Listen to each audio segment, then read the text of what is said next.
السلام عليكم ورحمة الله وبركاته. إن الحمد لله نحمده ونستعينه ونستغفره ونعوذ بالله من شرور أنفسنا ومن سيئات أعمالنا. من يهده الله فلا مضل له ومن يضلل فلا هادي له وأشهد أن لا إله إلا الله وحده لا شريك له وأشهد أن محمدا عبده ورسوله. وبعد، فقال الله تبارك وتعالى: إن هذا القرآن يهدي للتي هي أقوم ويبشر المؤمنين الذين يعملون الصالحات أن لهم أجرا كبيرا. وقال عليه الصلاة والسلام: اللهم فقهه في الدين وعلمه التأويل. صدق اللہ و رسولہ صلی اللہ علیہ وسلم. تمام قسم کی بڑائی و ستائش و پذیرائی اللہ رب العالمین کے لیے ہے، جو مالک ارض و سما ہے، خالق کائنات ہے، رب سماوات والارض ہے. اور لاکھوں کروڑوں درود و سلام ہو محمد بن عبداللہ الہاشمی پر، جنہیں اللہ تعالیٰ نے رسول آخر زمان، نبی آخر زمان، رحمت للعالمین بنا کر ساری دنیا کے لیے رحمت بنا کر بھیجا. میں اللہ رب العزت کی بارگاہ میں دعا کرتا ہوں کہ اللہ سبحانہ و تعالی ہمارے اس جمع ہونے کو قبول فرمائے، ہمارے اس نشست کو قبول فرمائے اور ہماری آمد کو قبول فرمائے، اور اللہ سبحانہ و تعالی رمضان کی ہماری عبادتوں کو قبول فرمائے، ہمارے روزے، ہماری نمازیں، ہماری عبادتیں، ان سب کو شرف قبولیت سے نوازے. آمین یا رب العالمین. اللہ سبحانہ و تعالی نے قرآن کے اندر ارشاد فرمایا: یا ایھا الذین آمنوا اطیعوا اللہ واطیعوا الرسول واولی الامر منکم فَإِن تَنَازَعْتُمْ فِي شَيْءٍ فَرُدُّوهُ إِلَى اللَّهِ وَالرَّسُولِ إِلَى آخِرِ الْآيَةِ. اے لوگو جو ایمان لائے ہو، تم پر اللہ کی اطاعت واجب ہے اور اللہ کے رسول صلی اللہ علیہ وسلم کی اطاعت فرض ہے، اور جنہیں ہم نے ذمہ داری دی ان کی اطاعت بھی تم پر فرض ہے. ابن عباس رضی اللہ عنہ نے جنہیں ذمہ داری دی گئی ہے ان کی تفسیر میں یہ کہا کہ یہ وہ لوگ ہیں جنہیں علماء اور جنہیں امراء کہا جاتا ہے. تو اس آیت سے بات معلوم ہوئی کہ جہاں ہم کو اللہ اور اللہ کے رسول کی اطاعت کرنی واجب ہے، وہاں پر اس امت کے علماء جنہوں نے اللہ کی کتاب اور آپ صلی اللہ علیہ وسلم کی سنت کی تعلیم جانتے ہیں، ان کی اطاعت کرنا بھی ہم پر واجب ہے. لیکن اہل علم کی اطاعت اللہ اور اللہ کے رسول کی اطاعت کے ضمن میں ہے. اسی لیے اللہ نے جب یہ کہا کہ اولو الامر منکم، وہاں پر اطیعوا کا لفظ دوبارہ نہیں دہرایا. بہرحال اس آیت سے بات معلوم ہوتی ہے کہ اہل علم کی اطاعت، اہل علم کا مرتبہ، اہل علم کا شرف اللہ اور اللہ کے رسول کی نظر میں بہت زیادہ ہے. اللہ نے قرآن میں ایک دوسری جگہ ارشاد فرمایا: فَاسْأَلُوا أَهْلَ الذِّكْرِ إِن كُنتُمْ لَا تَعْلَمُونَ. اے لوگو علم والوں سے پوچھو اگر تم علم نہیں جانتے ہو تو. اور ایک دوسری جگہ اللہ نے ارشاد فرمایا: قُلْ هَلْ يَسْتَوِي الَّذِينَ يَعْلَمُونَ وَالَّذِينَ لَا يَعْلَمُونَ. اے لوگو، اے نبی صلی اللہ علیہ وسلم، آپ ان لوگوں سے پوچھ لو کہ جو لوگ جانتے ہیں اور جو لوگ نہیں جانتے، کیا یہ دونوں ایک ہو سکتے ہیں؟ ہرگز ہو نہیں سکتے. تو عزیز ساتھیو، اہل علم کا مرتبہ ہماری شریعت میں بہت زیادہ ہے. یہاں تک ہے کہ نبی صلی اللہ علیہ وسلم نے کہا کہ بنی اسرائیل میں اللہ سبحانہ و تعالی وقتاً فوقتاً انبیاء علیہم السلام بھیجا کرتا تھا، جو ہر قبیلے، ہر کنبے کے لیے ایک نبی ہوا کرتا تھا جس کی اطاعت وہ لوگ کرتے تھے. چونکہ ہماری امت میں آپ صلی اللہ علیہ وسلم کے بعد کوئی رسول آنے والا نہیں، تو آپ صلی اللہ علیہ وسلم کی امت کے علماء کو بنی اسرائیل کے انبیاء کا درجہ دیا گیا ہے. اسے معلوم ہوتا ہے کہ کتنا بڑا مرتبہ اللہ نے اور اللہ کے رسول نے اس امت کے علماء کو عطا کیا۔ آج ہم اسی سلسلے میں ایک بہت ہی زبردست جلیل القدر، بہت زبردست عالم کی زندگی آپ کے سامنے رکھنے والے ہیں۔ اگر امت کے علماء کی لسٹ بنائی جائے تو ہم جانتے ہیں کہ سر فہرست صحابہ میں جو علماء تھے ان کے نام آئیں گے، اور ان میں بھی یہ جو شخصیت ہے جن کے تعلق سے ہم گفتگو کرنے والے ہیں ان کا نام سر فہرست آنے کے بہت عین امکانات ہیں۔ میں آپ کو مدینے لے چل رہا ہوں، جہاں آپ صلی اللہ علیہ وسلم مدینہ آنے کے بعد، مسجد بننے کے بعد، یہودیوں سے معاہدہ کرنے کے بعد مدینے کو ایک امن کا سرچشمہ بنا دیا تھا۔ آپ صلی اللہ علیہ وسلم کا وتیرہ تھا کہ آپ صلی اللہ علیہ وسلم جہاں فرض نماز ادا کرتے تھے وہاں آپ صلی اللہ علیہ وسلم پر تہجد کی ادائیگی بھی واجب تھی۔ تو ایک مرتبہ آپ صلی اللہ علیہ وسلم اپنے گھر میں تہجد کے لیے اٹھتے ہیں اور پانی کی طرف آگے بڑھتے ہیں تو وہاں دیکھتے ہیں کہ پانی میں ایک لوٹے میں پانی بھرا ہوا رکھ دیا گیا ہے۔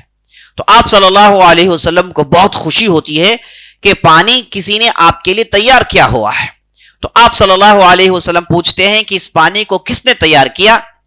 آپ صلی اللہ علیہ وسلم کی زوجہ مطہرہ میمونہ ایک کم سن لڑکے کی طرف اشارہ کر کر بتاتی ہیں کہ اس لڑکے نے پانی کا انتظام کیا۔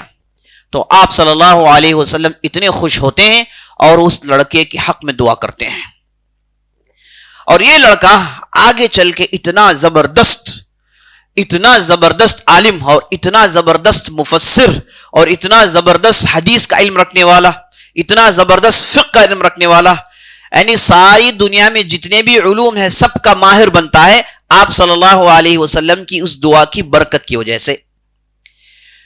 ایک تابعی ہیں جن کا نام شقیق التابعی، بہت ہی جلیل القدر تابعی ہیں، وہ ارشاد فرماتے ہیں کہ میں حج کے لیے گیا تھا، اگرچہ کہ علم میں ان کا بھی بہت بڑا درجہ تھا۔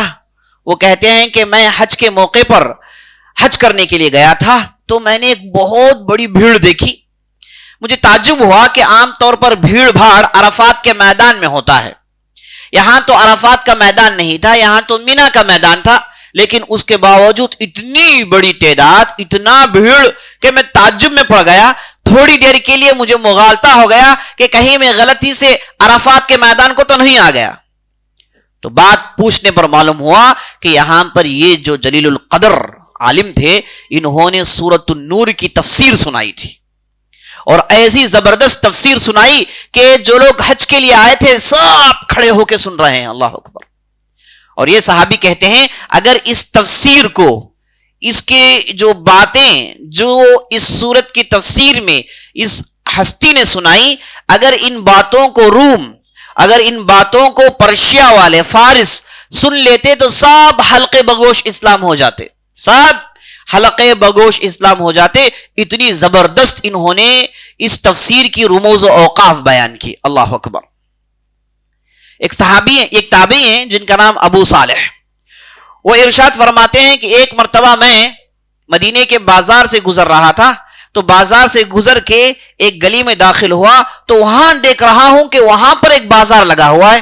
عام طور پر بازار میں جو بھیڑ بھاڑ ہے وہ بازار میں ہوتا ہے، لیکن اس بار میں نے دیکھا کہ گلی کے کوچے میں اتنا بھیڑ ہے کہ میں تھوڑی دیر کے لیے بازار سمجھ گیا، لیکن جب میں قریب گیا تو معلوم ہوا کہ یہ لوگ ساری دنیا سے آئے ہوئے ہیں، سب اپنے ہاتھوں میں کتابیں، سب اپنے ہاتھوں میں قلم رکھے ہوئے ہیں، سب علمی باتیں کر رہے ہیں۔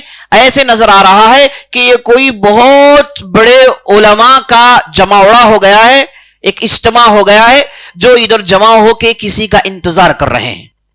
تو میں آگے بڑھا تو دیکھا کہ وہ ہستی کے گھر کے سامنے اتنی بڑی بھیڑ جمع ہو گئی ہے۔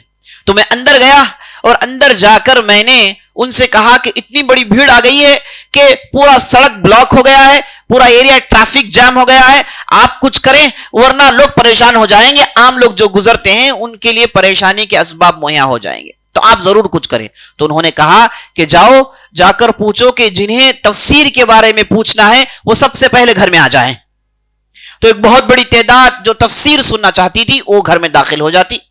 تو یہ تفسیر جو سیکھنے آئے سننے آئے ان سے ایک لمبی گفتگو کرتے ہیں, اس کے بعد وہ اٹھ کر چلے جاتے ہیں. تو کہتے ہیں کہ اے ابو صالح اب جاؤ, جو لوگ حدیث کے تعلق سے سوالات کرنا چاہتے ہیں انہیں اندر بھیج دو. تو ایک بہت بڑی تعداد پھر گھر میں داخل ہوئی, تو ان سے انہوں نے حدیث کے تعلق سے گفتگو کی. اس کے بعد وہ بھیڑ گئی, تو پھر کہا کہ جو لوگ فقہ جاننا چاہتے ہیں, حلال و حرام کا علم جاننا چاہتے ہیں, مسائل سننا چاہتے ہیں, انہیں اندر بھیج دیں. وہ اندر داخل ہوتے ہیں, ان سے لمبی کلام ہوتی ہے, انہیں تشفی بخش جوابات دیے جاتے ہیں.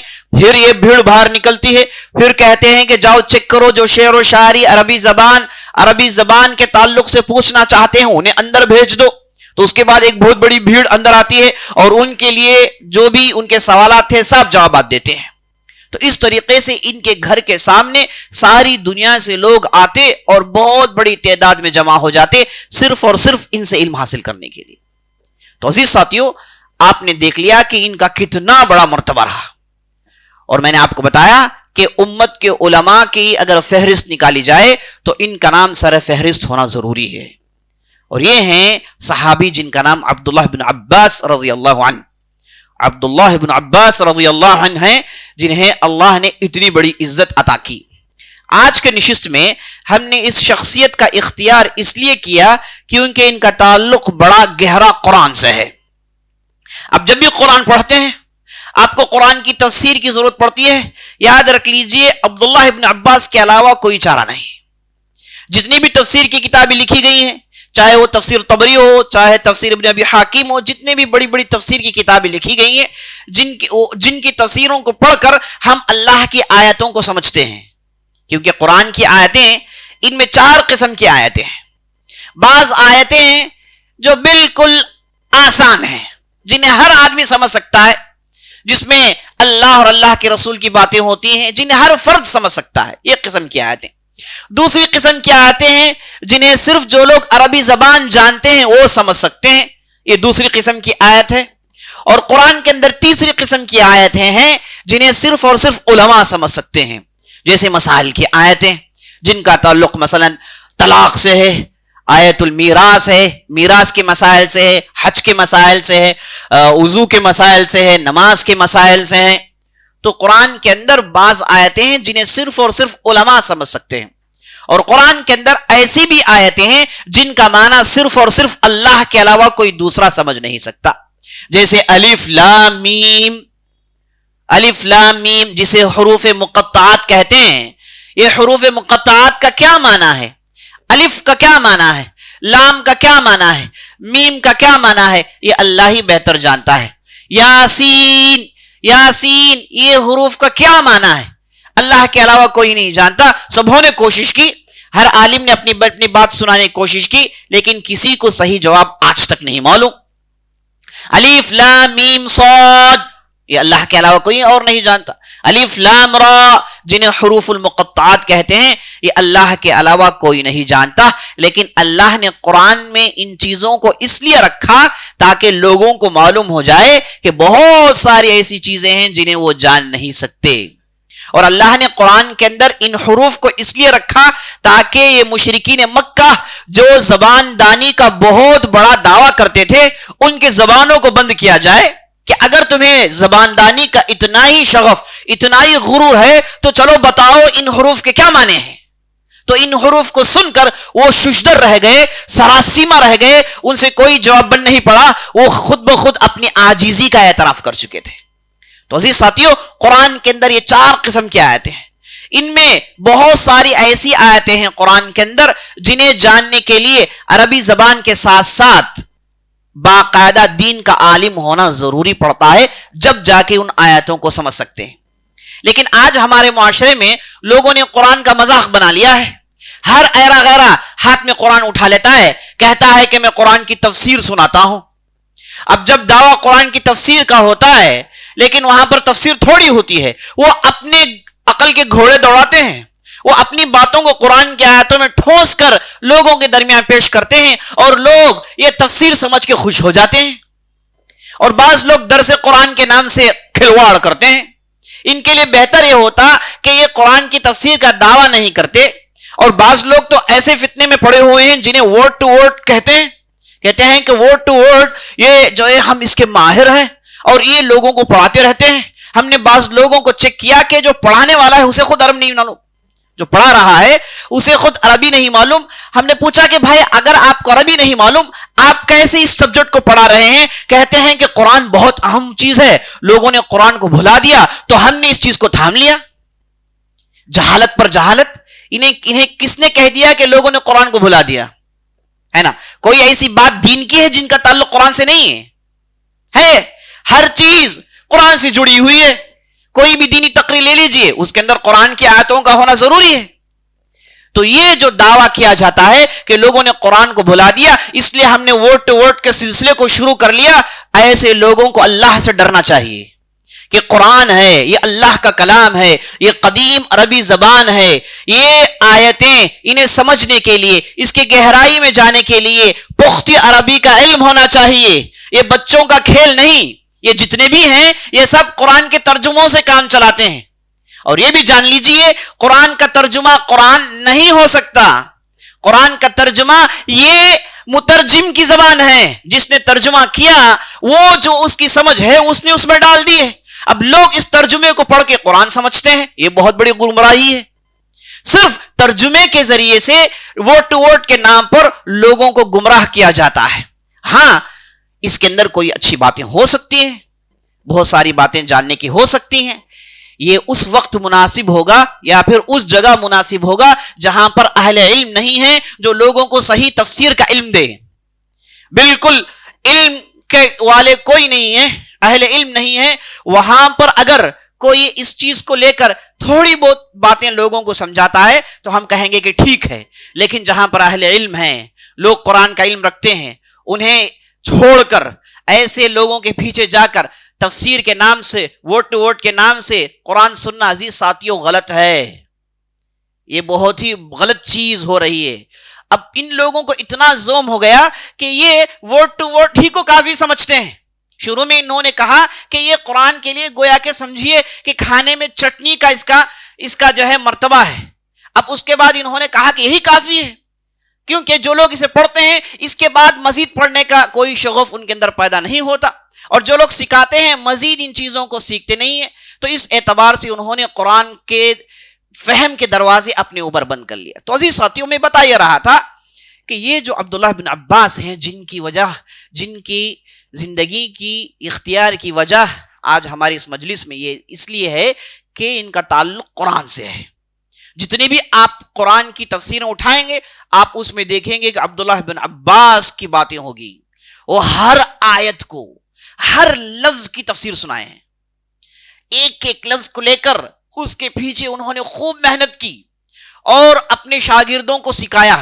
ان کے ایک شاگرد ہیں جن کا نام مجاہد بن جبر رحمت اللہ علیہ، وہ کہتے ہیں کہ میں نے ابن عباس رضی اللہ عنہ کے سامنے پورا قرآن 3 مرتبہ پیش کیا اور میں ہر لفظ پہ روکتا اور ہر لفظ کا معنی ان سے پوچھتا اور ہر لفظ کا وہ معنی بتاتے، اور یہ لفظ کے کئی استعمالات ہیں وہ پورے استعمالات سناتے، اور جاہلیت میں یہ لفظ کیسے استعمال ہوتا وہ سب سناتے، اور اس کے بعد ہم دوسرے لفظ کی طرف بڑھتے.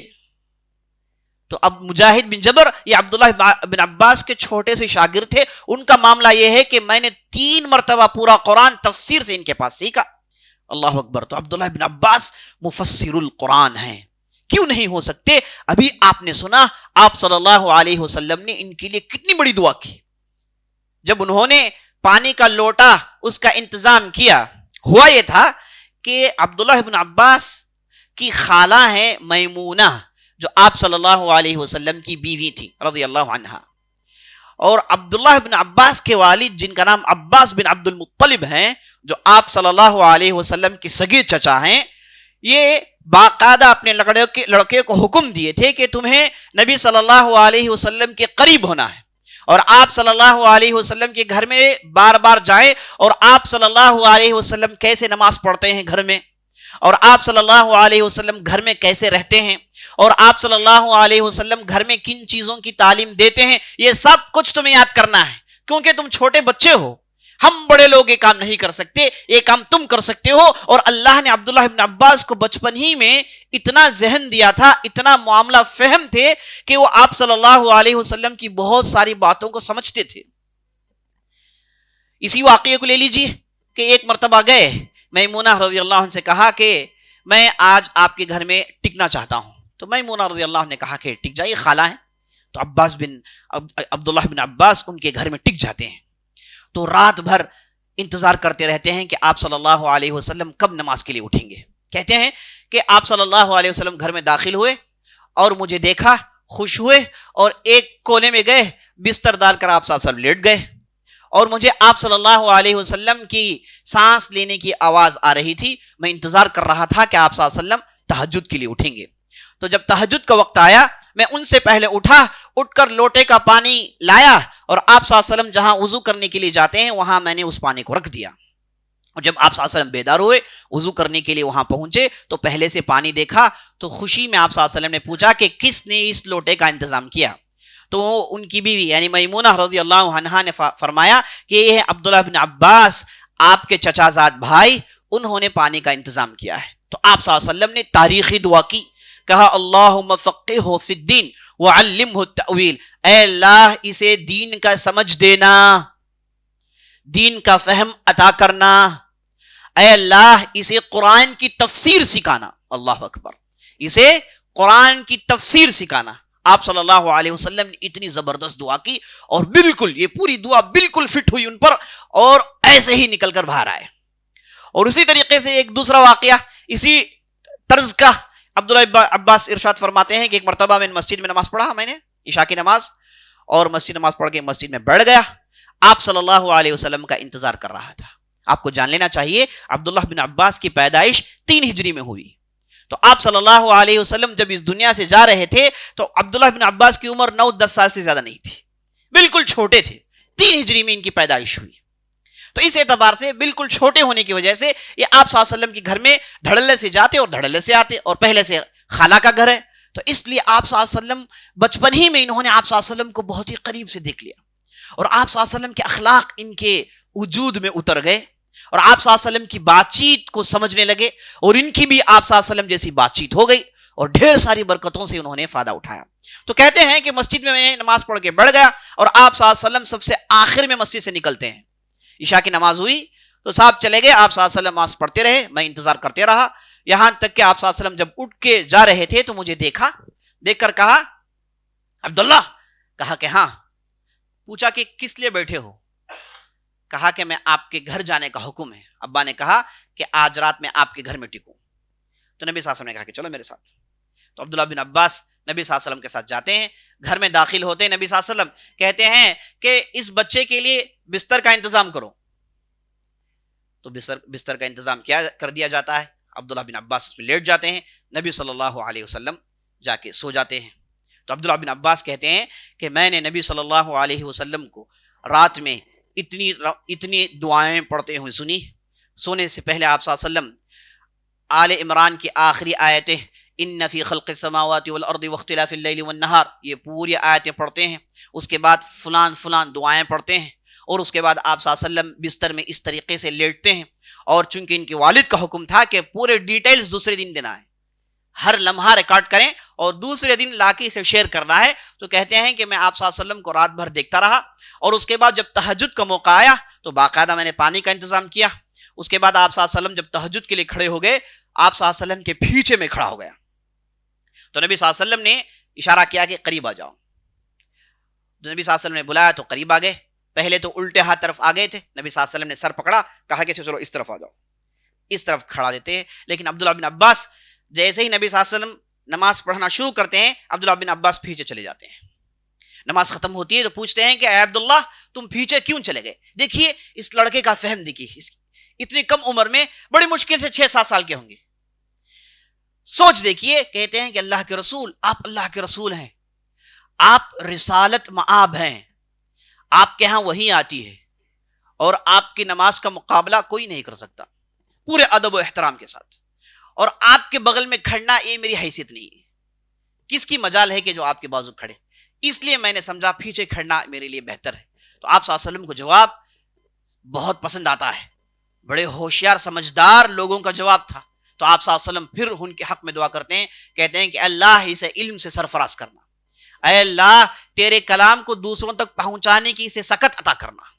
اور اسی لیے آپ صلی اللہ علیہ وسلم کی دعا جب صادق آئی تو آپ نے سنا کہ عرفات کے میدان میں، مینا کے میدان میں جب انہوں نے سورہ نور کی تفسیر کی تو عرفات کی بھیڑ جمع ہو گئی. اللہ اکبر. تو یہ تھے عبداللہ بن عباس رضی اللہ عنہ. تو عزیز ساتھیوں، یہ جیسا کہ آپ نے دیکھا کم سن میں آپ صلی اللہ علیہ وسلم کے ساتھ رہے اور آپ صلی اللہ علیہ وسلم کو دیکھا، بہت ساری چیزیں سنی، لیکن پھر بھی بہت کچھ حاصل کرنا تھا. جب آپ صلی اللہ علیہ وسلم دنیا سے جا رہے تھے، عبداللہ بن عباس کی عمر بڑی مشکل سے 10 سال کی تھی، اور اس کے بعد جب زمانہ آیا ابو بکر صدیق رضی اللہ عنہ کا، تو بالکل چھوٹے تھے، کسی معرکے میں حصہ نہیں لیتے تھے. تو انہوں نے اس زمانے میں ان کا مشغلہ یہ تھا کہ دن سالم جو بھی نبی صلی اللہ علیہ وسلم کے بڑے بڑے صحابہ ہیں، ابو بکر صدیق ہیں، عمر بن الخطاب ہیں، عثمان بن عفان ہیں، علی بن ابی طالب ہیں، جتنے بھی زید بن ثابت ہیں، جتنے بھی بڑے بڑے صحابہ ہیں، ان کے یہاں جاتے، ان کے گھروں میں جاتے اور ان کے پاس بیٹھتے، ان سے علم سیکھتے، اور دور دور تک چل کر جاتے. تو ابو بکر صدیق کا زمانہ لگ بھگ 2.5 سال کا زمانہ، اور نبی صلی اللہ علیہ وسلم کے آخری ایام لگ بھگ 3.5 سال تک انہوں نے ہر گھر میں حاضری دی جہاں پر علماء تھے، ہر گھر میں انہوں نے حاضری دی جہاں پر علم حاصل کرنے کا موقع ملتا. اور کہتے ہیں کہ کبھی کبھار ہوتا یہ کہ میں زید بن ثابت رضی اللہ عنہ کے گھر میں رات میں چلے جاتا، اس ڈر سے کہ کہیں یہ تہجد کے لیے اٹھ کر مسجد نہ چلے جائیں اور ان سے گفتگو کرنے کا موقع نہ ملے. کہتے ہیں کہ عشاء کی نماز پڑھ کے میں ان کے گھر میں چوکٹ میں بیٹھ جاتا، اور رات بھر سردی کی رات ہوتی، میں تکالیف کو جھیلتے رہتا، اس کے انتظار میں رہتا کہ زید بن ثابت کب باہر آئیں گے. اور جب باہر آتے کہتے ہیں کہ میں ان سے بہت ساری چیزیں سنتا اور ان چیزوں کو میں یاد کرنے کی کوشش کرتا.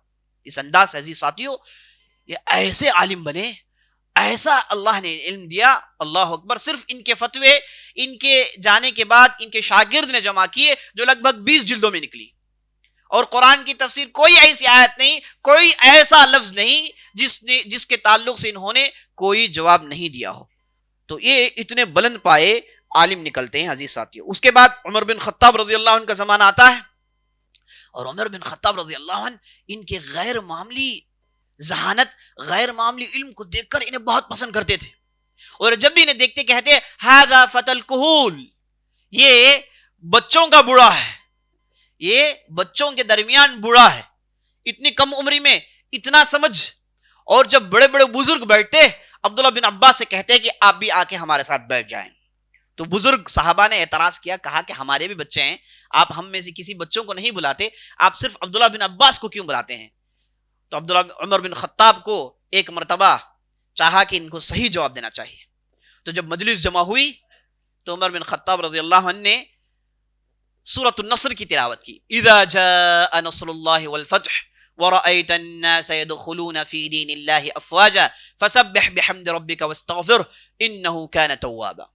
سورۃ النصر کی آیت کی تلاوت کرتے ہیں، اور اس کے معنی آسان ہے کہ اللہ کی مدد آئے گی. اذا جاء نصر اللہ والفتح، جب اللہ کی مدد آئے گی اور جیت نصیب ہوگی، اے نبی صلی اللہ علیہ وسلم آپ دیکھو گے کہ لوگ اللہ کے اس دین میں جوق در جوق داخل ہوں گے، بڑی بڑی تعداد میں اللہ کے اس دین میں داخل ہوں گے. اگر ایسا ہو جائے آپ پر ضروری ہے کہ آپ اللہ کی تسبیح بیان کریں اور اللہ کی بڑائی بیان کریں. یہ بالکل آخری زمانے کی صورت تھی. تو اس صورت کی تلاوت کرتے ہیں عمر بن الخطاب، اور اس کے بعد سب بزرگ صحابہ سے پوچھتے ہیں کہ آپ اس صورت میں کیا سمجھے ہیں، ہے نا. بزرگ صحابہ کون تھے؟ یہ بڑے بڑے لوگ تھے، دین کا سمجھ رکھنے والے. نبی صلی اللہ علیہ وسلم کی قربت کی وجہ سے، وہی ان کے درمیان نازل ہونے کی وجہ سے انہیں غیر معمولی دین کا فہم تھا، غیر معمولی سمجھدار لوگ تھے. اور ان میں سے بہت سارے لوگ عربی زبان کو اپنا مشغلہ بنائے ہوئے تھے، غیر معمولی لوگ ہیں، ووٹ ٹو ووٹ والے نہیں کہ آپ ان سے پوچھے تو جو بھی بول دیں، ہے نا. تو ان کے سامنے صورت پیش کرتے ہیں، پوچھتے ہیں کہ بتاؤ آپ اس کی کیا تفسیر جانتے ہیں. تو بعضوں نے کہا کہ یہ اللہ کی مدد آئے گی، اس میں ہے کہ فتح مکہ کی طرف اشارہ ہے. بعض لوگوں نے کہا کہ اس میں اسلام میں لوگ زیادہ داخل ہونے کی طرف اشارہ ہے. سبھوں نے سب کچھ بتایا.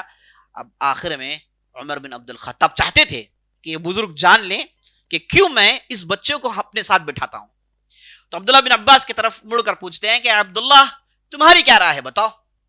عبداللہ بن عباس کہتے ہیں کہ اے عمر بن خطاب اگر آپ کی اجازت ہو تو بولوں, کیونکہ وہ بڑوں کے سامنے بولنے سے تکراتے تھے.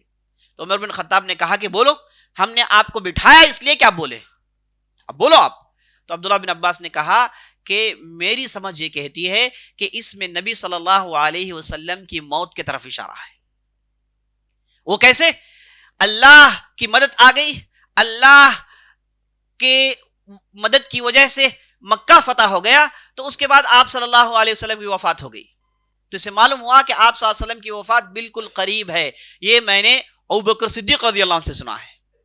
تو جب یہ بات سنتے ہیں تو سب ان کی عظمت کو مان لیتے ہیں کہ واقعی عبداللہ بن عباس غیر معمولی آدمی. تو اتنے کم سن بچے کو اپنے ساتھ رکھتے اور بہت سارے چیزوں کا رائے و مشورہ کرتے. عمر بن خطاب کے زمانے میں ان کی عمر بڑی مشکل سے 15-16 سال کی تھی, اور بڑے اہم مسائل پر ان سے رائے و مشورہ لیتے.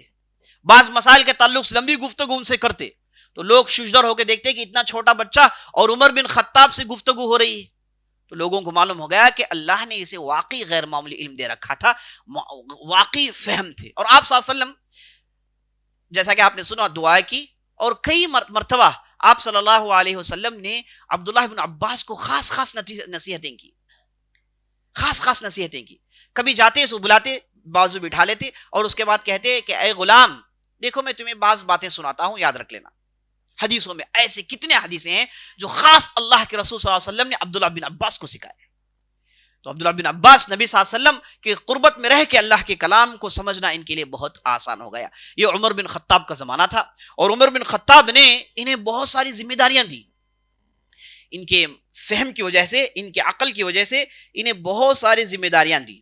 یہاں تک کہ ان کے زمانے میں جب افریقہ میں وہاں کے ایک بادشاہ نے عمر بن خطاب سے کہا کہ ایک آدمی کو بھیجیں جو صحیح ڈھنگ سے ریپرزینٹ کریں, آپ کو صحیح ڈھنگ سے آپ لوگوں کی نمائندگی کریں. بعض لوگوں نے عثمان رضی اللہ عنہ کہا. بہرحال اسی زمانے کا واقعہ ہے. تو عبداللہ بن عباس کو بھیجا گیا, اور اس بادشاہ کا نام گرگوری تھا, عیسائی تھا. اس نے عبداللہ بن عباس سے لمبی گفتگو کی, اور عبداللہ بن عباس کے جوابات کو سن کر اس نے سب سے پہلے انہیں ٹائٹل دیا کہ ھذا حبر العرب, یہ عربوں کا بہت بڑا عالم ہے, یہ عربوں کا بہت بڑا عالم ہے. یہ ٹائٹل دینے والا یہی گرگوری پہلا عیسائی بادشاہ تھا جس نے عبداللہ بن عباس کو اتنا بڑا ٹائٹل دیا. اور اس کے بعد عثمان رضی اللہ عنہ کا زمانہ آیا, اور عثمان رضی اللہ عنہ کا زمانہ ہم جانتے ہیں بہت ہی پرفتنہ زمانہ تھا. اور عثمان بن عفان نرم دل آدمی تھے, وہ خون خرابہ نہیں چاہتے. لیکن بعض ظالموں نے, بعض عبداللہ بن سبا کے چھیلوں نے عثمان بن عفان رضی اللہ عنہ کی اس نرمی کا غلط فائدہ اٹھایا. انہوں نے سارے اسلامی دنیا میں فتنے برپا کیے عثمان بن عفان کے خلاف. اور عثمان بن عفان ایسے آدمی تھے, وہ اپنے لیے کسی کو سزا دیں, اپنے لیے کسی کو روکے, یہ پسند نہیں کرتے تھے. انہیں معلوم تھا کہ عبداللہ بن سبا ایک یہودی یمن سے اسلام قبول کیا ہے, اس کا مقصد ہی فتنہ برپا کرنا ہے. وہ ہر آدمیوں کے پاس جاتا اور ان کے حساب سے ان سے گفتگو کرتا. نیک لوگوں کے پاس تقوی کا لبادہ اوڑھ کر پہنچ جاتا, برے لوگوں کے پاس ان کے طرز پر جاتا. اور اس نے مدینہ, مکہ, مصر ایسے علاقوں میں جا جا کے عثمان بن عفان کے خلاف لوگوں کے دل میں نفرتیں بھر دی. اگر یہ عمر بن خطاب کا زمانہ ہوتا تو اس کا معاملہ کب کا یہ ختم ہو جاتا. سر اٹھانے سے پہلے اسے کچل دیتے تھے. لیکن عثمان بن عفان بڑے ہی نرم آدمی تھے, اور عمر بن خطاب نے کیسے فتنوں کو کچلا اس کی ایک مثال آپ سن لیجیے. ایک آدمی تھا جس کا نام صبیغ بن عسل, یہ کوفے سے آیا ہوا تھا, اور بڑی پگڑی باندھتا تھا, اور بڑے پرتپاک لباس پہنتا تھا, صاف ستھرے لباس.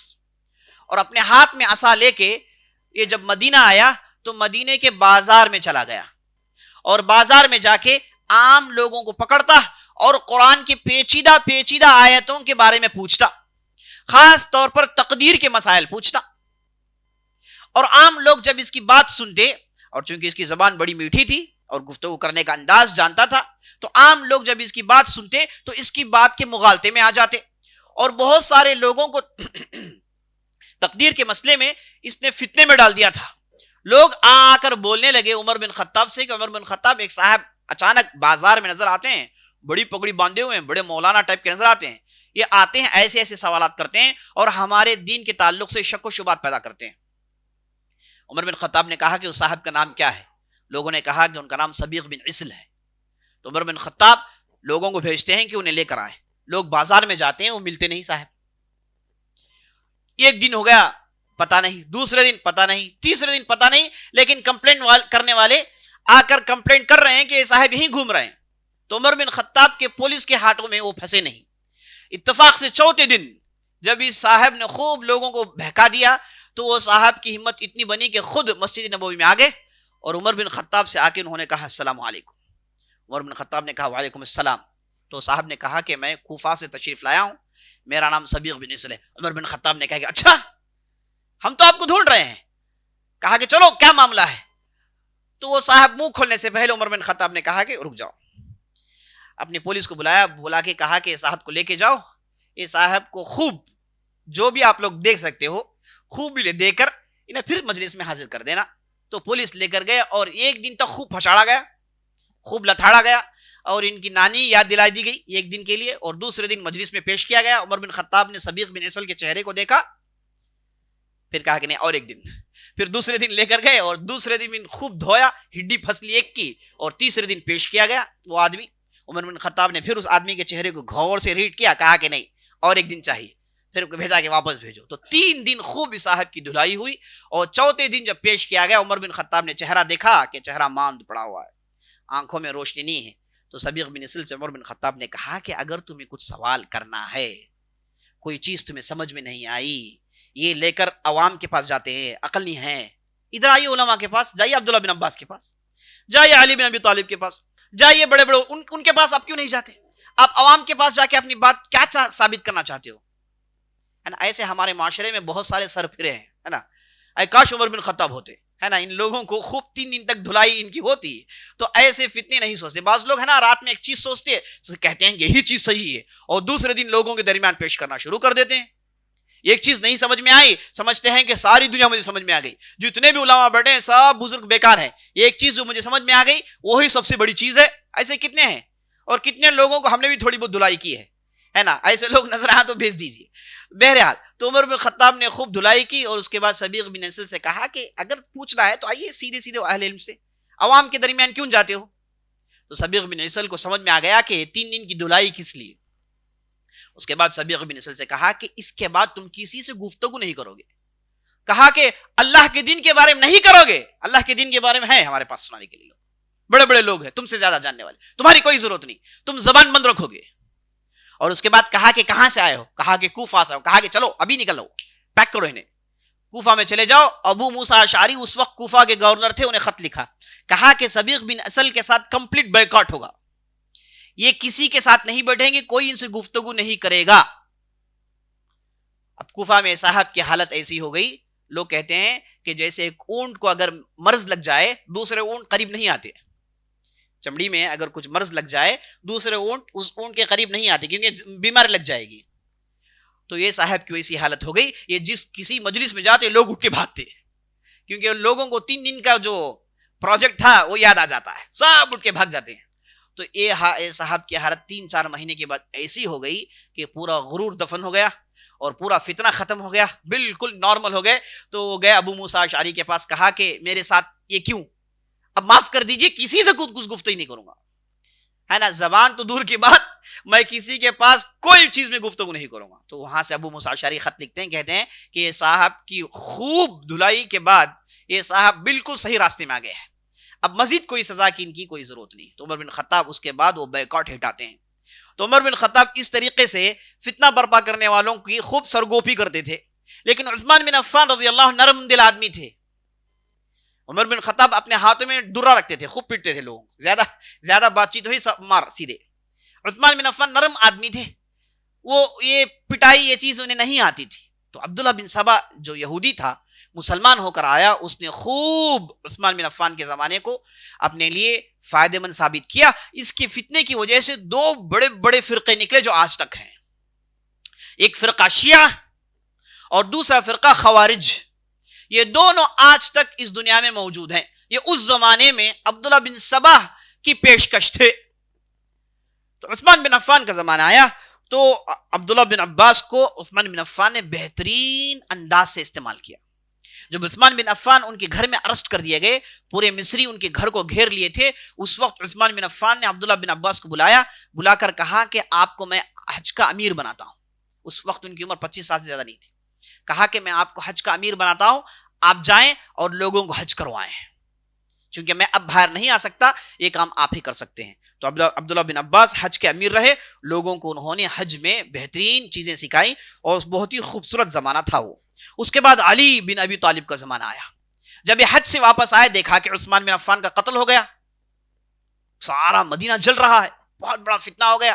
اب کوئی ایک خلیفہ کی ضرورت ہے جو تمام لوگوں کو قابو میں لے. اب لوگ آ کر علی بن ابی طالب سے کہنے لگے کہ آپ خلیفہ بن جائیں.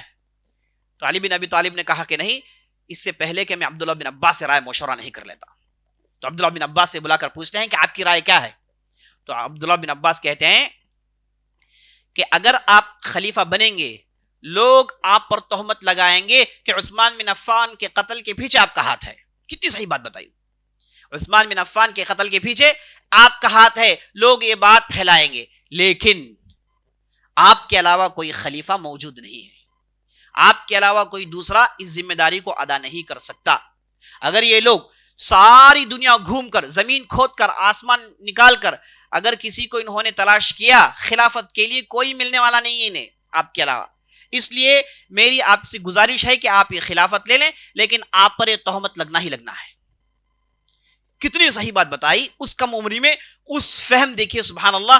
علی بن ابی طالب جو شروع میں چاہتے تھے کہ اس سے بچ جائیں، ان جھگڑوں سے باہر نکل جائیں، یہ ان کی رائے تھی، لیکن جب عبداللہ بن عباس نے بتایا، ان کی رائے پر علی بن ابی طالب عمل کرتے ہیں اور خلیفہ بن جاتے ہیں. اور جب سے خلیفہ بنے، عبداللہ بن عباس کو اپنے ساتھ رکھا اور عبداللہ بن عباس کو بصرہ کا گورنر بنایا، اور کم عمری میں عبداللہ بن عباس بصرہ کے گورنر رہے. اور علی بن ابی طالب کے زمانے میں 2 بھیانک لڑائیاں پیش آئی. ایک لڑائی کا نام جنگ جمل ہے، جو حضرت علی رضی اللہ عنہ، معاویہ، عائشہ رضی اللہ عنہ، ان تینوں کے درمیان غلط فہمی کی وجہ سے، عبداللہ بن سبا جیسے لوگوں کی غلط پروپوگینڈا کی وجہ سے ان بزرگوں کے دل میں غلط باتیں آ گئی تھی، اس وجہ سے فتنے کھڑے ہو گئے تھے. تو یہ جو لڑائی ہوئی جسے جنگ جمل کہا جاتا ہے، اس لڑائی میں علی بن ابی طالب کو جیت ہوئی، اور علی بن ابی طالب کے ساتھ عبداللہ بن عباس ہر لڑائی میں. اور علی بن ابی طالب کے زبردست سپورٹر تھے عبداللہ بن عباس رضی اللہ، کیونکہ نبی صلی اللہ علیہ وسلم سے انہوں نے بارہا سنا کہ علی بن ابی طالب ہمیشہ حق پر ہوں گے. تو اس لیے عبداللہ بن عباس علی بن ابی طالب کے ساتھ دیتے رہے. جتنی بھی لڑائیاں ہوئی، سب لڑائیوں میں عبداللہ بن عباس علی بن ابی طالب کے ساتھ رہے رضی اللہ عنہ. تو یہ جو لڑائی ہوئی جنگ جمل، اس کے بعد علی بن ابی طالب نے عبداللہ بن عباس کو کوفہ کا گورنر بنا دیا. یہ وہ زمانہ تھا جب خوارج بہت بڑا فتنہ اٹھا چکے تھے، اور اس فتنے کی وجہ سے ہوا یہ کہ ایک دوسری لڑائی پیش آ گئی جسے جنگ صفین کہا جاتا ہے. جنگ صفین وہ لڑائی ہے جو علی بن ابی طالب اور معاویہ رضی اللہ عنہ کے سپورٹرز کے درمیان ہوئی. اب یہ لڑائی شروع میں اس کے درمیان صلح کرنے کے لیے لوگوں نے کوشش کی، اور بعض لوگ سامنے آئے، صلح کرنے کی کوشش کی، اور علی بن ابی طالب نے صلح کے لیے مان لیا. جب علی بن ابی طالب نے صلح کے لیے مان لیا تو خوارج کا ایک بہت بڑا فتنہ سر اٹھاتا ہے. یہ خوارج کرتے کیا تھے؟ یہ کون لوگ تھے؟ یہ علی بن ابی طالب کو کافر کہتے تھے، جتنے بھی صحابہ تھے سب کو کافر کہتے تھے.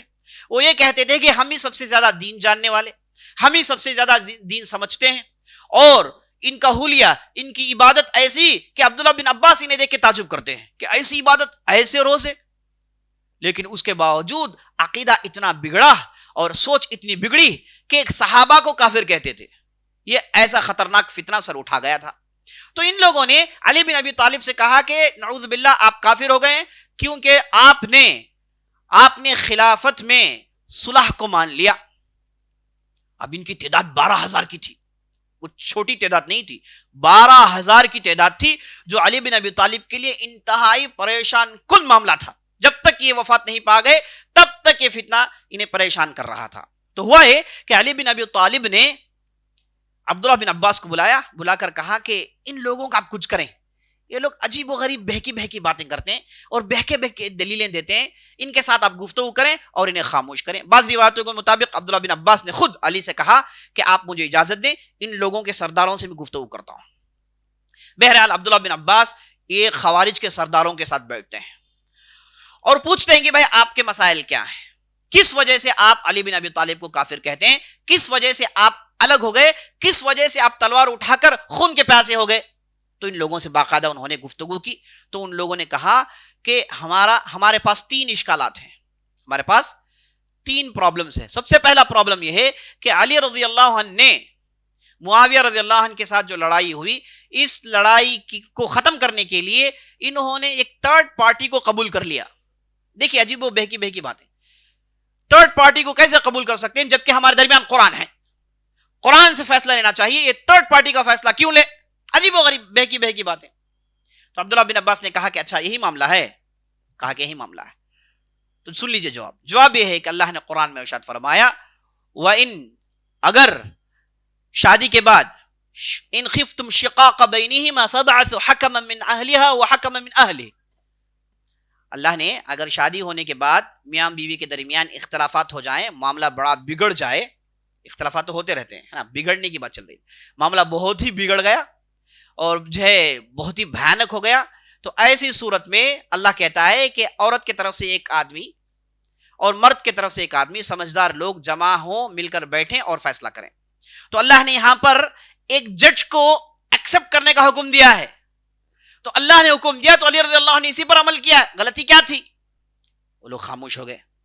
اس کے بعد انہوں نے کہا کہ علی رضی اللہ عنہ کی دوسری غلطی یہ ہے کہ انہوں نے عائشہ رضی اللہ عنہ سے جب لڑائی ہوئی تو یہ لڑائی کے دوران جتنے بھی لوگ ان کے قبضے میں آئے انہوں نے غلام نہیں بنایا، انہوں نے قتل نہیں کیا، جبکہ وہ کافر تھے۔ علی رضی اللہ عنہ کو چاہیے تھا کہ انہیں قتل کریں، علی رضی اللہ عنہ کو چاہیے تھا کہ انہیں قتل کریں۔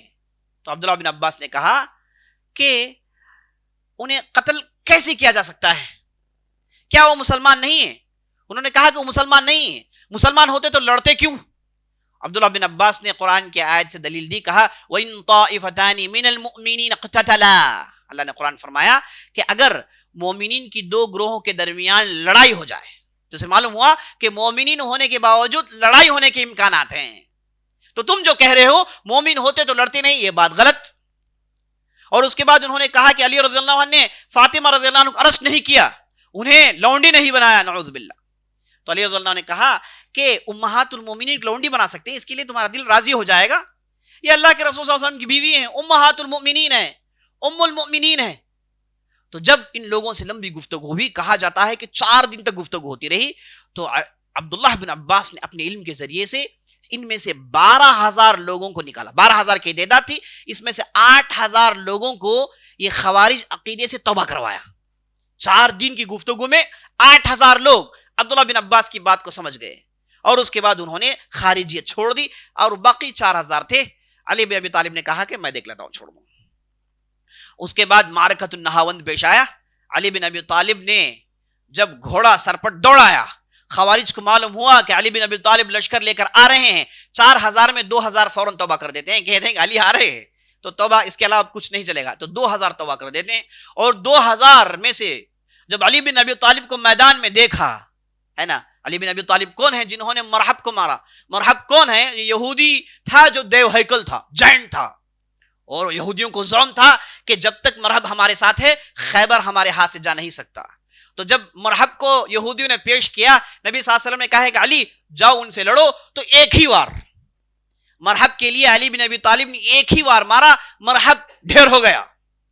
تو جب خوارج کو بتایا گیا کہ بھائی مرحب کی یہاں پر کچھ نہیں چلی ہے نا، جنگ کے میدان میں ان سے کوئی مقابلہ نہیں کر سکتا، تو 2,000 میں 1,000 بھگ گئے، اور باقی 1,000 تھے۔ لڑائی شروع ہوئی تو ایک 50-60 لوگوں کے سر گرے، تو باقی سب توبہ کر بڑھ گئے، اور ان کے جو سردار تھے انہیں علی بن ابی طالب نے ارسٹ کیا، اور وہ لے کر گئے، انہیں باقاعدہ قید میں ڈالا گیا، اور باقاعدہ انہیں سزا دی گئی، اور دنیا کے ایک ایک حصے میں انہیں بھیج دیا، ان کے جماوڑے کو بکھیر دیا اور دور دور تک بھیج دیا۔ علی بن ابی طالب نے وقتی طور پر خوارج کو روک دیا تھا، اور مورخین کہتے ہیں کہ اگر عبداللہ بن عباس اور علی بن ابی طالب کی شجاعت، عبداللہ بن عباس کا علم نہیں ہوتا تو اس جماوڑے کو ختم کرنا مشکل تھا، سارے عالم اسلامی میں ایک مصیبت بن گئے تھے لوگ. تو علی بن ابی طالب کی ہمت اور عبداللہ بن عباس کا علم نے اتنے بڑے فتنے کو ختم کر دیا. یہ تھے عبداللہ بن عباس. اسی طریقے سے عبداللہ بن عباس وہ آدمی ہیں رضی اللہ عنہ جنہوں نے بہت بڑا کارنامہ انجام دیا. وہ کارنامہ یہ تھا کہ جب حسن رضی اللہ عنہ علی بن ابی طالب کے بعد خلیفہ بنے تو معاویہ اور حسن رضی اللہ عنہ کے درمیان اختلافات جو والد کے زمانے سے تھے وہ باقی تھی. تو عبداللہ بن عباس وہ آدمی ہیں جو باقاعدہ معاویہ رضی اللہ عنہ اور حسن بن ابی طالب دونوں کو ایک کامن ٹرمز میں لائے، دونوں کو ایک پیج میں لایا اور جو فتنہ تھا اسے ختم کیا. یہ 40 ہجری میں یہ عبداللہ بن عباس کی سرگرمی تھی. ان کا علم اور ان کا فہم تھا کہ دونوں گروہوں سے گفتگو کر کے ایک بہت بڑے فتنے کو ختم کیا اور حسن بن علی کو ساری باتیں سمجھائی اور وہ یہ تمام شروط کو مان گئے. اس کے بعد معاویہ رضی اللہ عنہ کو خلیفہ ڈکلیئر کر دیا گیا. یہ فتنے میں، یہ امن کی باتیں کرنے میں، یہ صلح کی بات کرنے میں عبداللہ بن عباس کا بہت بڑا رول رہا جسے ساری دنیا انکار نہیں کر سکتی. اسی طریقے سے عبداللہ بن عباس اپنے آخری زمانے میں، یہ حجاز مکہ میں رہتے تھے لیکن آخری زمانے میں مکہ چھوڑ کے طائف چلے گئے اور 68 ہجری، بعض لوگ کہتے ہیں 70 ہجری میں ان کی وفات ہوتی ہے طائف کے اندر. ان کی وفات ہوتی ہے طائف کے اندر. اور یہ عبداللہ بن زبیر کا زمانہ تھا. معاویہ رضی اللہ عنہ کے بعد عبداللہ بن زبیر ایک زبردست جلیل القدر صحابی، انہوں نے کہا کہ حجاز کا میں خلیفہ ہوں. اس زمانے میں 2 خلیفہ ہو گئے تھے معاویہ رضی اللہ عنہ کے بعد، ایک طرف مروان بن حکم اور ایک طرف عبداللہ بن زبیر جو صحابی تھے. انہوں نے کہا کہ میں خلیفہ ہوں، انہوں نے ڈکلیئر کر دیا اور سب اس سے کہا جو بھی مکہ اور مدینہ میں تھے کہ سب میرے ہاتھ میں بیعت کریں. سبوں نے بیعت کیا. عبداللہ بن عباس نے کہا کہ میں بیعت نہیں کروں گا، مجبور کیا گیا، کہا کہ میں بیعت نہیں کروں گا، کہا کہ میں نے پہلے سے بیعت کر دیا ہے اور میں آپ کے ہاتھ میں بیعت کرنے والا نہیں ہوں. تو اس لیے عبداللہ بن زبیر اور عبداللہ بن عباس کے درمیان اختلافات شروع ہو گئے. یہاں تک کہا جاتا ہے کہ عبداللہ بن زبیر کو ڈر تھا کہ عبداللہ بن عباس کے بیعت نہ کرنے کی وجہ سے یہ جو دشمن طرف ہے ان کو فائدہ ہو جائے گا، اس لیے عبداللہ بن عباس کو انہوں نے اریسٹ کر دیا. اس کے بعد انہیں باہر نکالا گیا. اس کے بعد وہ مکہ چھوڑ دیتے ہیں. اور عبداللہ بن عباس وہ آدمی ہیں جنہوں نے حسین بن علی رضی اللہ عنہ جب وہ مدینہ چھوڑ رہے تھے، وہ جب کوفہ والوں نے بلایا تو حسین بن علی تیار ہو گئے تھے کوفہ جانے کے لیے. اور عبداللہ بن عباس ہیں جنہوں نے لگاتار ان سے 3 4 ملاقاتیں کی اور ہر ملاقات میں کہا کہ آپ کوفہ والوں کی بات مت مانیں، انہوں نے آپ کے والد کو دھوکہ دیا، یہ آپ کو ضرور بھی ضرور دھوکہ دیں گے، یہ دھوکے باز قوم ہے. ایسے ہی کہا، الفاظ موجود ہیں. یہ کوفہ والوں کی بات ہرگز مت مانیے، آپ جائیے مت، آپ رہیے مکہ میں مدینہ میں، ان کی باتیں مت سنیے. حسین بن ابی طالب نے شروع میں کہا کہ میں آپ کی باتوں میں غور کرتا ہوں. جب دوسرے دن پھر جانے کے لیے تیار ہو گئے، پھر عبداللہ بن عباس پہنچ گئے اور اس زمانے میں ان کی آنکھوں کی روشنی چلی گئی تھی. کہتے تھے عبداللہ بن عباس میں مجبور ہوں، اگر میری آنکھیں ہوتی تو میں زور سے آپ کو روکتا، میں اپنی طاقت سے آپ کو روکتا، آپ ہرگز مت جائیں. لیکن حسین بن علی نے کہا کہ یہ تقدیر میں لکھا ہوا ہے کہ میں جانا ہی جانا ہے. وہاں سے مجھے 12,000 خط مل گئے ہیں، میں نے عقیل کو بھیجا ہے، وہاں سے انہوں نے خبر پہنچا دی کہ امن کا ماحول ہے، وہاں پر میرے طرفدار بہت ہیں، وہاں پر میرے حامی بہت ہیں. حسین بن علی یہی کہتے رہے اور عبداللہ بن عباس نے بارہا انہیں روکا. آخر میں کہا کہ اگر آپ جانا چاہتے ہیں تو یمن چلے جائیے، وہاں پر لوگ آپ کی طرفداری کرنے کے لیے تیار ہیں، یا پھر آپ جانا چاہتے ہیں تو کہیں دوسرا علاقہ چلے جائیے، کوفہ ہرگز مت جائیے. اے اللہ کے رسول کے فرزند، یہ کہا انہوں نے، آپ ہرگز کوفہ مت جائیے. اس کے بعد کہا، جب حسین بن علی ماننے کے لیے تیار نہیں تھے، کہا کہ آپ اپنے اہل و عیال کو چھوڑ دیں، آپ کم از کم اکیلے چلے جائیں، مجھے ڈر ہے کہ انہوں نے اہل عیال کے ساتھ آپ کو قتل کرنا ہے. یہ تک کہا انہوں نے. یہ عبداللہ بن عباس کا فہم تھا، وہ معاملات کو شروع سے سمجھتے تھے اور جیسے انہوں نے کہا ویسے ہی ہوا. حسین بن ابی طالب اپنے ساتھ 72 لوگوں کو لے کر گئے، سب آپ صلی اللہ علیہ وسلم کے خاندان کے تھے، اور 72 میں 70 شہید کر دیے جاتے ہیں، صرف 2 بچتے ہیں، سبوں کو مار دیا جاتا ہے. جب یہ خبر عبداللہ بن عباس کو پہنچتی ہے تو دھاڑے مار مار کر روتے ہیں کہ میں نے سمجھایا تھا انہیں، لیکن انہوں نے میری ایک نہیں سنی. اسی انداز سے جب بھی حسین کی بات آتی تو آنکھوں میں آنسو جاری ہو جاتے تھے رضی اللہ عنہ. تو یہ عبداللہ بن عباس کے کارنامے تھے. ان کی زندگی بہت زیادہ ہے اور خاص طور پر ان کی جو علمی سرگرمی ہے بہت زیادہ ہے. اگر میں ان میں جاؤں گا تو آپ کو نیند آ جائے گی. اس لیے میں علمی چیزوں کو پرہیز کرتے ہوئے ان چیزوں کو آپ کے سامنے لاتا ہوں جنہیں سننے میں آپ کو مزہ آئے گا، ورنہ ان کے اصل کارنامے علمی کارنامے. نافع ابن ازرق نامی ایک بہت بڑا سرپھیرا ان سے گفتگو کرتا ہے جو 200 سوالات کرتا ہے عربی گرامر کے تعلق سے، اور یہ کس انداز سے ان کے جوابات دیتے ہیں یہ علم رکھنے والوں کو بہت مزہ آئے گا.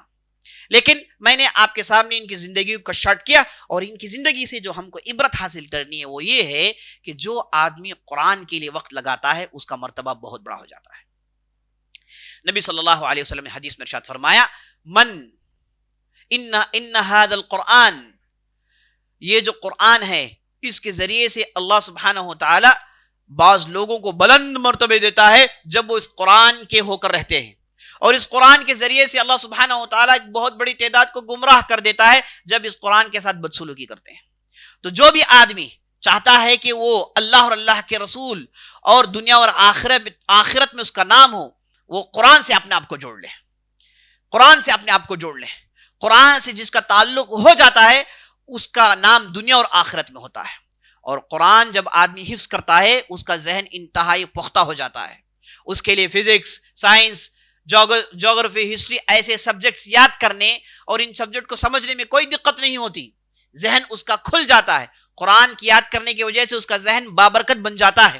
اور جتنے بھی آپ دنیا میں ترقیاں دیکھتے ہیں ان کے پیچھے علماء ہیں اسلام کے جنہوں نے ہر میدان میں ترقی حاصل کی، ہر میدان کو دور تک پہنچایا. اور یہ جو اسلام کے علماء ہیں یہ سب کے سب ان کا تعلق قرآن سے ہے، ان کا تعلق قرآن سے ہے. یہ ابن سینا آپ لے لیجئے جو میڈیسن کا بہت بڑا ڈاکٹر ہے جسے آپ ساری دنیا پڑھتی ہے، آپ اس کی زندگی پڑھیے، یہ قرآن کا حافظ تھا اور اس کا تعلق قرآن سے تھا شروع میں.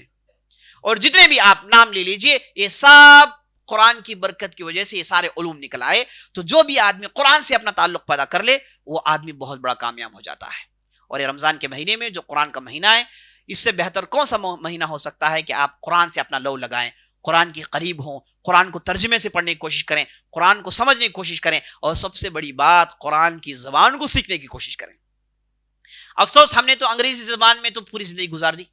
انگریزی زبان کب سے شروع کرتے ہیں؟ ایل کے جی شروع کرتے ہیں، ایل کے جی، یو کے جی، اس کے بعد 12 سٹینڈرڈ 14 سال، اس کے بعد کالج میں پھر 13 سال 17 سال، اس کے باوجود انگریزی ڈاواڈول ہے نا، اس کے باوجود انگریزی ڈاواڈول 17 سال اس میں گزار دیے، اس کے باوجود ٹھیک سے انگریزی سمجھ میں نہیں آتی. اگر آپ نے عربی زبان سیکھنے کے لیے 2 سال بھی صرف کر دیے ہوتے تو عربی زبان آپ سیکھ لیتے، اللہ کا کلام آپ سمجھتے. وہ آدمی سے بدبخت کون آدمی ہوگا کہ قرآن پڑھتا ہے سمجھ میں نہیں آتا، قرآن پڑھتا ہے اللہ کی بات اسے سمجھ میں نہیں آتی، اللہ اسے کچھ کہنا چاہتا ہے لیکن اسے سمجھ میں نہیں آتی. یہ آدمی اس سے بڑا بدبخت کون ہوگا؟ اس کی تو مثال ایسی ہے کہ ایک آدمی صبح ہندو نیوز پیپر کھول لیا، پڑھتے جا رہا ہے، لوگوں نے پوچھا کہ کیا ہے، کہا کہ معلوم نہیں، یہ کیا ہے، یہ ہیڈ لائنز کیا ہے، یہ کیا واقعات ہیں، کہتا ہے کہ پتہ نہیں، میں ایسے ہی پڑھتا ہوں. تو بالکل اسی کی مثال ایسی ہے جو قرآن پڑھتا ہے سمجھ میں نہیں آتا ہے. تو عزیز ساتھیوں، رمضان کی مبارک راتوں میں دعا کریں کہ اللہ آپ کو اس زبان کو سمجھنے کی توفیق دے، اس زبان کو سیکھنے کی توفیق دے. یہ زبان سیکھنے کے لیے تھوڑا وقت دینا پڑتا ہے، اس کے بعد یہ زبان خود بخود آپ کی ہو جاتی ہے. بہت ہی پیاری اور آسان زبان ہے. اللہ سبحانہ و تعالی ہم سب کو قرآن فہمی سے سرنواز کرے. اللہ سبحانہ و تعالی ہم سب کو قرآن پر عمل کرنے کی توفیق بخشے.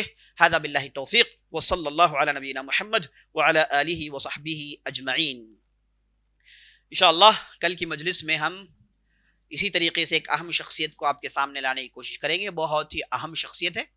آپ سے گزارش ہے کہ آپ وقت مقرر پر پہنچ جائیں، اور ہم ان مجلسوں میں کوشش کرتے ہیں کہ ایسی باتیں آپ کے سامنے لائیں جو بالکل نئی ہوں، ایسی شخصیتیں آپ کے سامنے آئیں جن کے تعلق سے آپ نے نہیں سنا ہو. اور ساتھیوں، یہ جو اسلام کے شیدائی ہیں، اسلام کے ہم نوا ہیں، ان کی کوئی کچھ کم تعداد نہیں ہے، ہر زمانے میں بہت زیادہ رہے. بعض لوگ پوچھتے ہیں کہ کتنے ہیں ہیروز آف اسلام؟ بہت زیادہ ہیں، سبوں نے کچھ نہ کچھ اس دین کے لیے کیا ہے. تو ہم ان مجلسوں میں ایسی ہستیوں کو لانا چاہتے ہیں جو عام طور پر مشہور نہ ہوں. تو انشاءاللہ اللہ سے دعا کریں کہ اللہ ہماری محنتوں کو قبول فرمائے. آمین یا رب العالمین. موضوع کے متعلق کوئی سوال ہے تو کریں، اور رمضان کے متعلق کوئی سوال ہے تو کریں انشاءاللہ.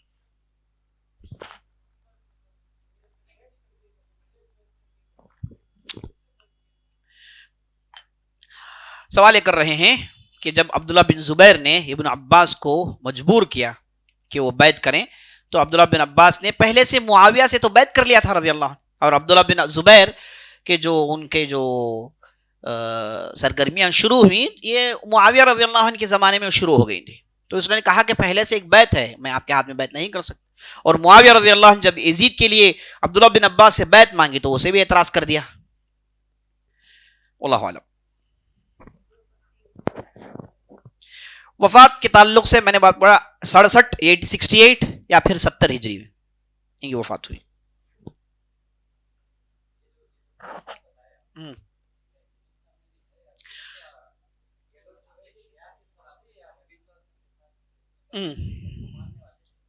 سوال یہ کر رہے ہیں کہ آپ نے جو خوارج کا فرقے کا نام لیا، کیا یہ فرقہ آج بھی موجود ہے یا پھر نبی صلی اللہ علیہ وسلم کے زمانے تک رہے؟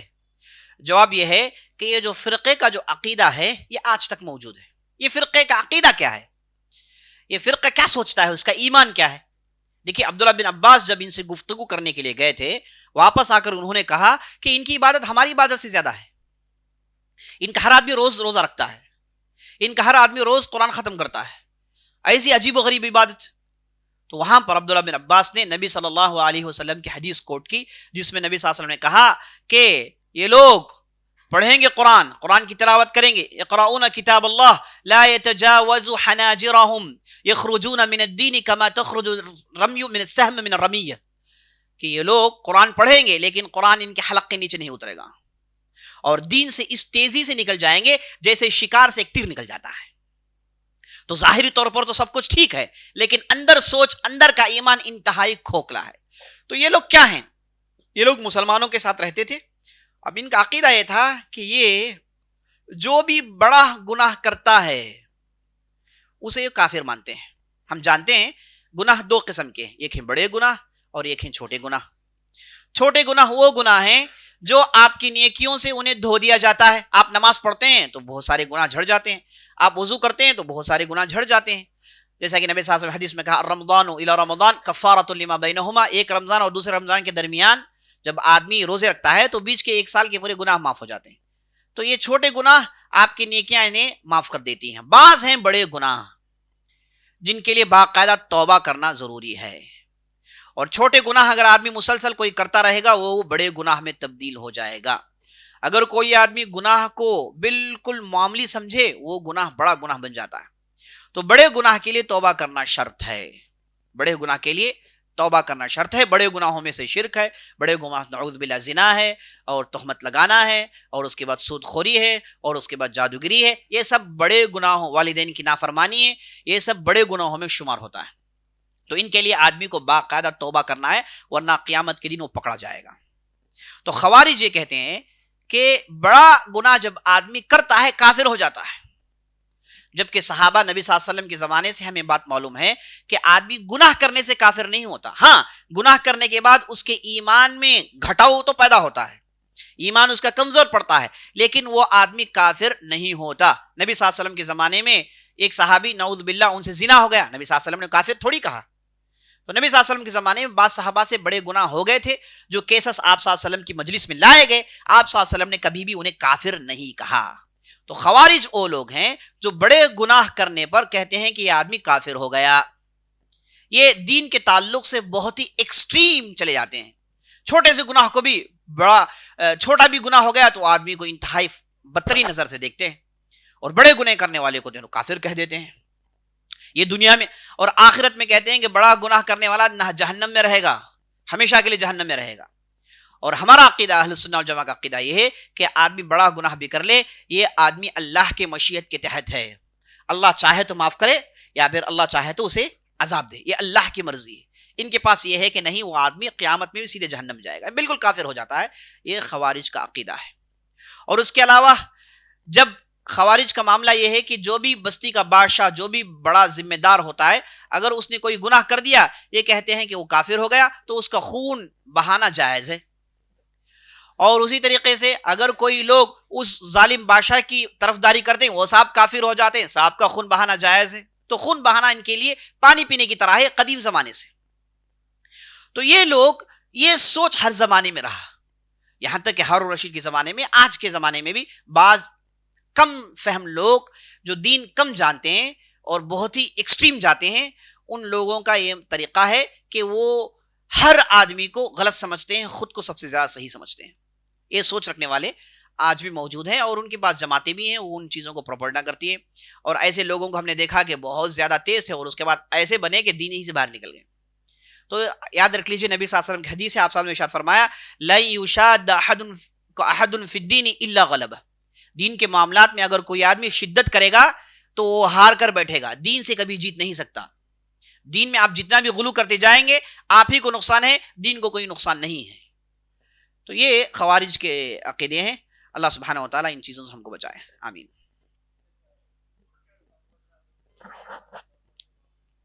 سوال کر رہے ہیں کہ مرتد آدمی کب ہوتا ہے، کیا مرتد کی توبہ قبول ہوتی ہے؟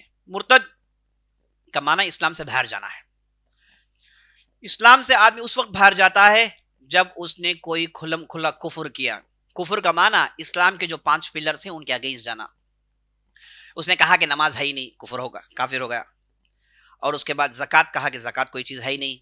تو یہ اسلام کے جو پلرز ہیں اس کے خلاف جب آدمی جاتا ہے اس وقت وہ کافر بن جاتا ہے. لیکن کسی کو کافر ٹھہرانا، کسی کو مرتد ٹھہرانا، یہ ہم اور آپ کا کام نہیں.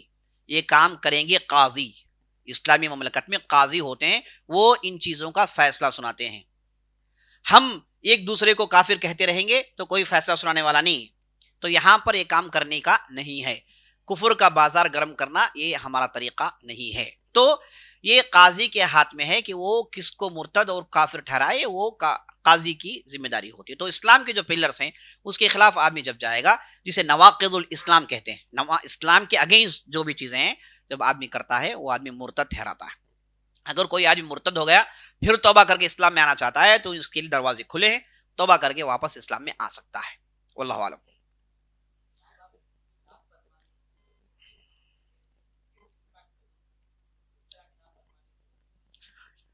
نبی صلی اللہ علیہ وسلم نے ارشاد فرمایا کہ عقوق الوالدین یہ بڑے گناہوں میں سے، والدین کی نافرمانی. والدین کی نافرمانی سے مراد یہ کہ جو بھی والدین کا حکم ہے اس کی نافرمانی کریں، ان کے دل کو ٹھیس پہنچائیں، ان کے دل کو درد پہنچائیں جو سیریس نوٹ پر ہو، یہ والدین کی نافرمانی میں آئیں گے. ایک لڑکا ہے جو اپنے والد کو دیکھتا ہی نہیں، وہ محتاج ہیں، وہ پھٹک کر دیکھتا نہیں، یا پھر والدہ کو دیکھتا نہیں، وہ چاہتے ہیں کہ ان کے ساتھ بیٹھے، ان سے گفتگو کرے، ان کے پاس جاتا نہیں، یا پھر ان کی جو ہے کوئی دیکھ بھال نہیں کرتا، وہ محتاج ہیں، کچھ مدد نہیں کرتا، یہ آدمی والدین کے نافرمان میں آئے گا. اب جو لڑکا یا پھر لڑکی بچہ ہونے کی حیثیت سے جو باتیں ضد کی ہوتی ہیں، جو باتیں جو ہے لاڑ پیار کی ہوتی ہیں، ان میں نافرمانی نہیں آتی انشاءاللہ. واللہ اعلم.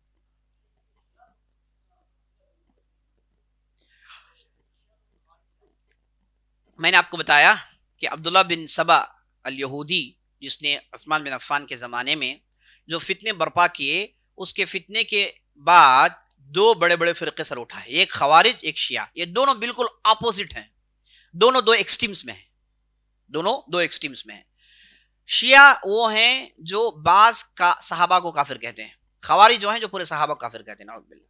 تو شیعہ بعض گنے چنے صحابہ کو کافر کہتے ہیں، اور جو لوگ اہل بیت سے ہیں، جن کا تعلق نبی صلی اللہ علیہ وسلم کے خاندان سے، انہیں کافر نہیں کہتے. عبداللہ بن عباس کو کافر نہیں کہتے. واللہ اعلم. سبحانک. سوال کر رہے ہیں کہ زمانے میں خوارج کون ہے. دیکھیے خوارج کا نام ہونا ضروری نہیں ہے. یہ اگر سوچ آپ دیکھتے ہیں کہ جسے چاہے کافر کہیں، جسے چاہے اس کا خون بہانا جائز کہیں، جسے چاہے قتل کرنا جائز کہیں، یہ خوارج کی سوچ ہے جس کا تعلق اسلام سے کچھ بھی نہیں ہے. یہ سوچ رکھنے والے ہمارے معاشرے میں پائے جاتے ہیں. اللہ سبحانہ وتعالی ہماری حفاظت فرمائے. سبحانک اللہم وبحمدک، اشہد ان لا الہ الا انت، استغفرک واتوب الیک. 1 منٹ تشریف رکھیں. ہاں 1 منٹ تشریف رکھیں، ایک اعلان سن کر جائیں آپ. அஸ்ஸலாமு அலைக்கும். அன்பார்ந்த சகோதர சகோதரிகளே, நமக்கெல்லாம் தெரியும் மஸ்ஜித் ஒன்று நிர்மாணிக்கப்பட்டிருக்கிறது என்பது. அது ground floor, first floor, second floor முடிவடைந்து இப்பொழுது இன்னும் அது முடிவடையக்கூடிய காலகட்டத்தில் சில வேலைகள் பாக்கி இருக்கிறது. ஆகவே அதற்காக நன்மைகளை அள்ளி அள்ளி தரக்கூடிய ரமலானுடைய மாதத்தில் மூட்டை மூட்டையாக மொத்தமாக நன்மைகளை அல்ல, மீண்டும் ஒரு வாய்ப்பு உங்களுக்கு வந்திருக்கிறது.